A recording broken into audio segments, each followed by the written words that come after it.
Madam स्मृति जी। महोदय, सर्वप्रथम मैं आपके प्रति आभार व्यक्त करती हूं कि आज आपने मुझे बजट की इस चर्चा में अपनी ओर से वक्तव्य प्रस्तुत करने का मौका दिया।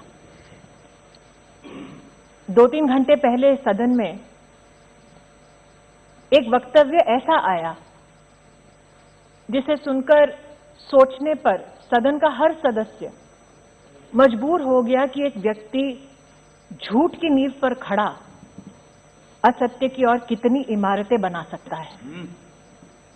उस व्यक्ति ने सदन की गरिमा का बिल्कुल ख्याल ना रखते हुए इस सदन द्वारा संवैधानिक तरीके से पारित कानून को काला कहा।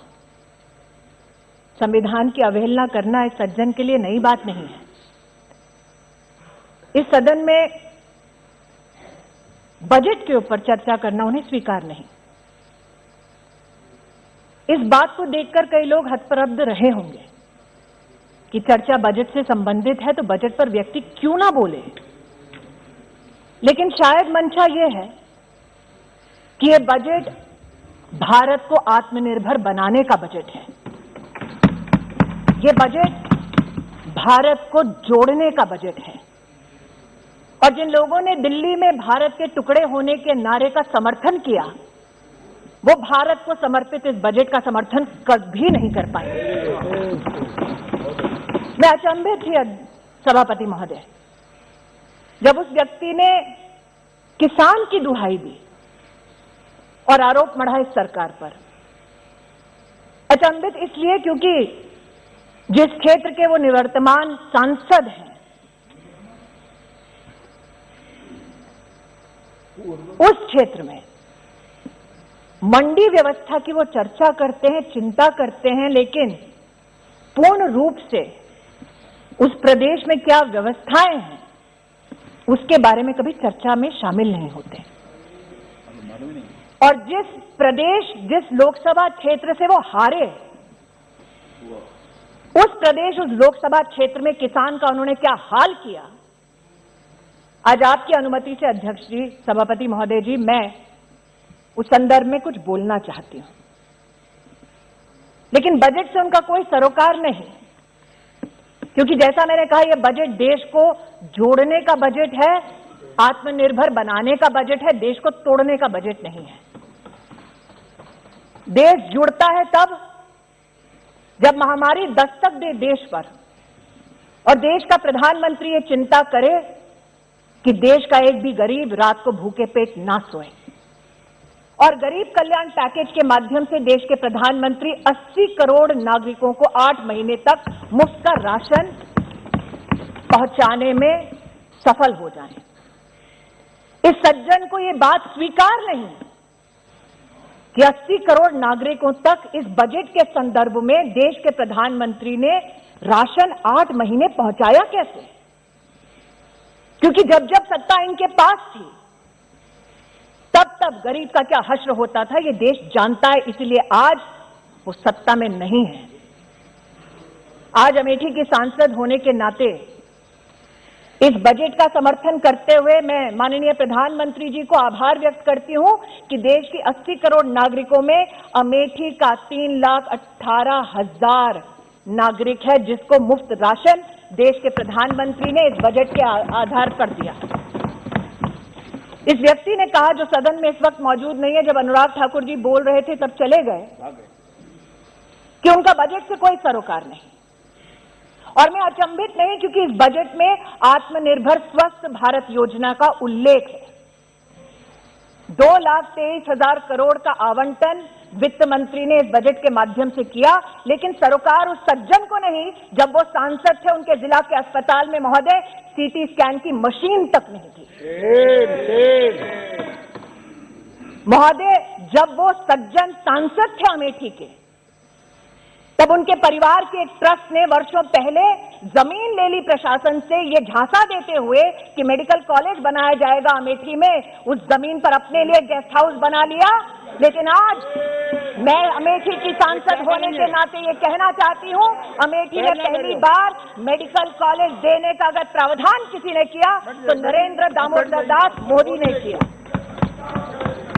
महोदय मैं कहना चाहती हूँ, आपका रिकॉर्ड में नहीं जाता है, आप मैं कहना चाहती हूँ महोदय, सांसद के नाते मैं जो तथ्य आज कह रही हूँ उसे कोई नहीं झुठला सकता।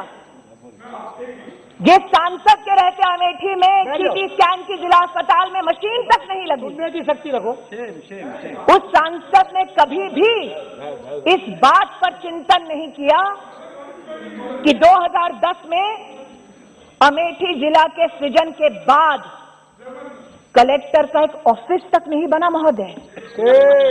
शिलान्यास अगर कलेक्टर ऑफिस के लिए, अगर आरटीओ ऑफिस के लिए, जिला के अगर फायर स्टेशन के लिए, पुलिस लाइन के लिए, जिला विद्यालय निरीक्षक का कार्यालय उसके लिए, अगर ये सारे शिलान्यास, ये सारे कार्य हुए महोदय, तो उस आवंटन की वजह से हुए जिस बजट को आज पिच दिखाकर वो व्यक्ति यहां से चले गए। और जो व्यक्ति अपने जिले में, अपने लोकसभा क्षेत्र में कलेक्टर का एक ऑफिस नहीं बना पाया, वो देश को बनाने के बजट का समर्थन का खाक करेगा महोदय। ये कहना उचित होगा महोदय कि इस बजट में जब स्वास्थ्य के आवंटन की मैंने चर्चा की तो मात्र मेडिकल कॉलेज की चर्चा नहीं की। सांसद के नाते मैं ये भी आभार व्यक्त करना चाहती हूं देश की, प्रदेश की सरकार को कि 200 बेड का ट्रॉमा सेंटर अगर बना तो भारतीय जनता पार्टी की सरकार द्वारा मेरे गृह क्षेत्र में, मेरी लोकसभा क्षेत्र में बना। महोदय, जिस सज्जन ने आज बजट से चर्चा करने से इनकार कर दिया, उस सज्जन को कभी ना कभी अमेठी में जाकर इस बात का जवाब देना पड़ेगा कि अमेठी में 3 लाख गरीब परिवारों की बहू, बेटियां, माताएं खुले में शौच में जाती थी। उन परिवारों के लिए कभी भी इस सज्जन ने एक शौचालय तक नहीं बनवा कर दिया। इसलिए आज इस बजट के प्रावधान में स्वच्छ भारत अभियान की सफलता हेतु 10 करोड़ गरीब परिवारों को जो देश में पहली बार एक शौचालय मिला, उसमें योगदान अमेठी के 3 लाख परिवारों को जीवन में पहली बार शौचालय बनाने वाले नरेंद्र मोदी जी की सरकार को मैं आभार और अभिनंदन व्यक्त करना चाहती हूं। वित्त मंत्री जी सभागार में उपस्थित हैं। वित्त मंत्री जी पर कितने कटाक्ष किए उस सज्जन ने, ये ना अनदेखा है ना अनसुना है। और आज जब बजट पर उन्होंने चर्चा करने से उस सज्जन ने इनकार कर दिया, तो इस बजट में वो क्या क्या प्रावधान है जिनसे चर्चा करने से वो पीठ दिखाकर गए। इस बजट में प्रावधान है कैसे हमारे ग्रामीण अंचल में इंफ्रास्ट्रक्चर की दरकार है। महोदय, जिस बजट में रूरल इंफ्रास्ट्रक्चर का प्रावधान हो उस पर चर्चा करना सज्जन को स्वीकार नहीं, क्योंकि अमेठी में 194 ऐसी पंचायतें हैं जिनमें आज तक उस व्यक्ति ने भवन ही नहीं बनवाया था। ये भवन निर्माण कब संभव हुआ महोदय? जब देश के प्रधानमंत्री नरेंद्र मोदी बने। आज जब शौचालय की बात करती हूं, 3 लाख परिवारों की बात करती हूं, महोदय सोचिए जिस लोकसभा क्षेत्र से देश के प्रधानमंत्री आए, जो सज्जन आज बाल हट का यहां पर उदाहरण दे रहे थे, उस लोकसभा क्षेत्र में 680 ऐसे सार्वजनिक स्थल से महोदय जहां पर जिंदगी में कभी सामुदायिक शौचालय नहीं बना। उस लक्ष्य की पूर्ति करने वाले इस बजट का आज मैं अमेठी की सांसद होने के नाते समर्थन करती हूं महोदय, इसलिए खड़ी हुई। किसान का बार बार उल्लेख करने वाले ये सज्जन, इन्होंने सदन के बाहर जब प्रेस को संबोधित किया था, एक प्रेस कॉन्फ्रेंस में, तो कहा था प्रधानमंत्री को चेतावनी देता हूं कि शहरों में आग लग जाएगी। बार बार देश की कृषि मंत्री ने कहा, साहब बताइए तो वो कौन सा क्लॉज है जिस पर चर्चा करनी है। वो क्लॉज कभी नहीं बताया गया। झूठ बोला गया कि एमएसपी का ऑपरेशन बंद हो जाएगा। वित्त मंत्री ने अपने वित्तीय भाषण में कहा कि एमएसपी की तुलनात्मक क्या क्या आंकड़े हैं। मैं आज कहती हूं, कपास में 2013-14 में मात्र 90 करोड़ की खरीद की यूपीए की सरकार ने, मोदी सरकार ने कपास के अंतर्गत 26,000 करोड़ की खरीद करके दिखाया।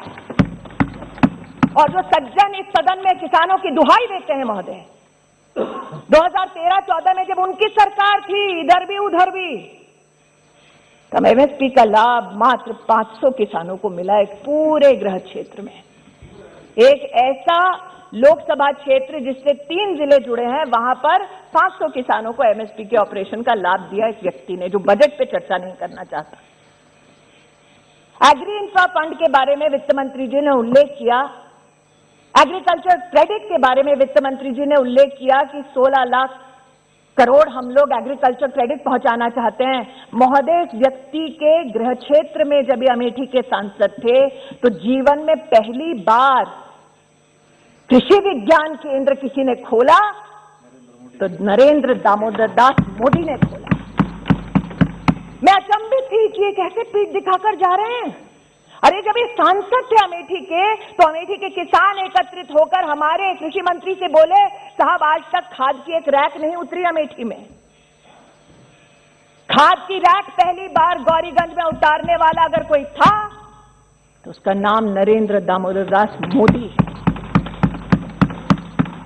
किसानों की दुहाई देते हैं, मैंने बार बार इनसे कहा कि आपने कोहार में किसानों से जमीनें ली ये कहकर कि आप सम्राट साइकिल और नया नया उद्योग बनाएंगे। उद्योग आपने खड़ा नहीं किया, लेकिन आपकी ट्रस्ट ने उस जमीन को खरीद लिया। वो जमीन जो कमर्शियल किसी एंटरप्राइज के लिए था, एक एनजीओ ने खरीद ली। ऐसा कोई बचा नहीं जिसको जायस में बहादुरपुर के आसपास किसानों से बैठ जाओ, तुम्हें नहीं कुछ पता। जमीन ली गई है कहते हुए, अमेठी गए भी नहीं, तुम बैठ जाओ। जमीन ली गई है कहते हुए बैठ जाओ। मोदी साहब, আমি আজকে আপনাকে প্রমাণ দিতে পারি, আমি প্রমাণ দিতে পারি। कुछ नहीं बचा तुम्हें। বলছি, আপনি বসুন, আমি বলছি। बैठ जाओ। मंत्री हूँ तो क्या, अमेठी की सांसद भी हूँ। बैठ जाओ। झूठ का पर्दाफाश करने का मेरा भी अधिकार है। पता नहीं तुम बैठ जाओ। आप बैठ जाइए, कृपया बैठ जाइए। अजय रंजन जी बैठ जाइए। जायज बहादुरपुर आप बैठ जाइए। किसानों से जमीन ली गई ये कहकर कि महिलाओं के लिए इंटर कॉलेज खोला जाएगा, और इंटर कॉलेज नहीं खोला महोदय, उनकी दोबारा ट्रस्ट ने वो जमीन ले ली, अपना कार्यालय खोल दिया। और जब प्रशासन ने महोदय वो जमीन वापस मांगी तो ये कोर्ट चले गए किसानों के खिलाफ। आज महोदय पार्लियामेंट्री मंत्री, संसदीय कार्य मंत्री राहुल गांधी जी कह के गए कि मोदी जी के लोग किसानों की जमीन ले लेंगे, उसी की रिप्लाई दे रहे हैं कि मोदी जी जमीन देते हैं, लेते नहीं है। यही तो मंत्री जी कह रहे हैं। मंत्री को राइट है इंटरवीन करने का, मंत्री को राइट है इंटरवीन करने का, भाई इसलिए इंटरवीन करने हैं। वो कह रहे थे ना किसानों की वो जमीन ले लेंगे, तो जमीन किसने ली वो बता रहे हैं। धन्यवाद। Whatever I'm stating is a fact. तब आप बैठ जाइए। And since the gentleman concerned refused to speak on the budget, I am extremely grateful that you allowed me to speak on the budget. And it is that budgetary comparison, sir, that I am laying on the floor of this house through my speech. I would like to hear add, sir. इस budget के जो पीठ दिखाकर गए हैं वो सज्जन, आपको पता है एक छोटा सा इसमें प्रावधान है महोदय।